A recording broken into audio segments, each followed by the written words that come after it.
NANI?お前はもう死んでいる。Sao chạy nhanh với cha?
Ôi. 71 anh em ạ. Chưa hết gai nha, 71.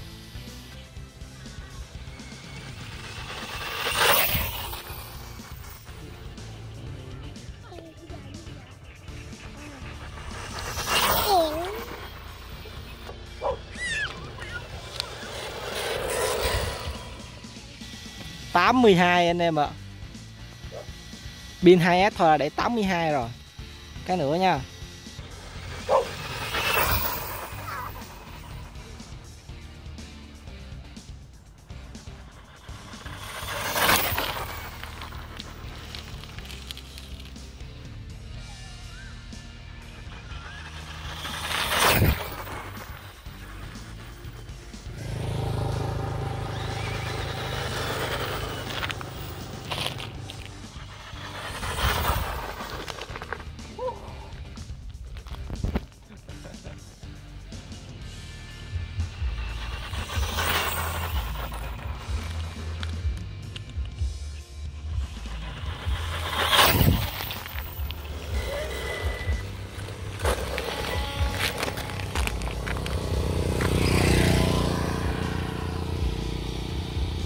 Ơ 86 hả?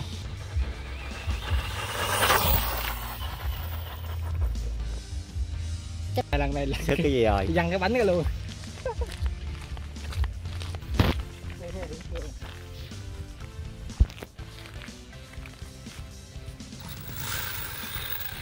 Không xúc gì hết.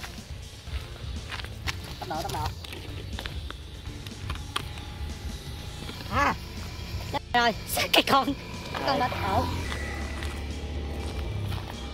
Rồi lôi kiếm nè.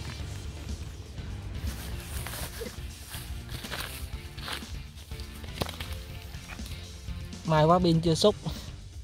Mình còn coi được tốc độ 86. Pin 3S này có vấn đề rồi anh em ơi. Ok.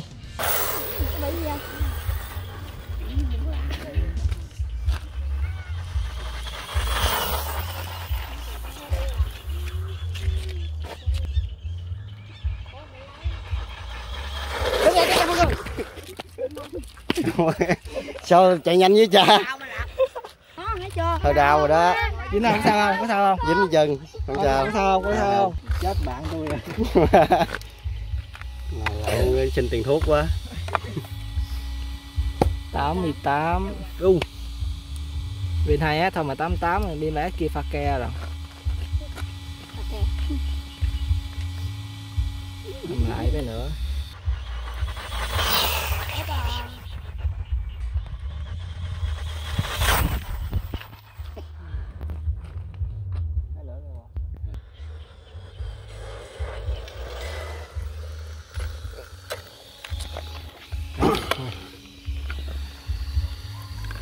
Ui 89 căng đét luôn.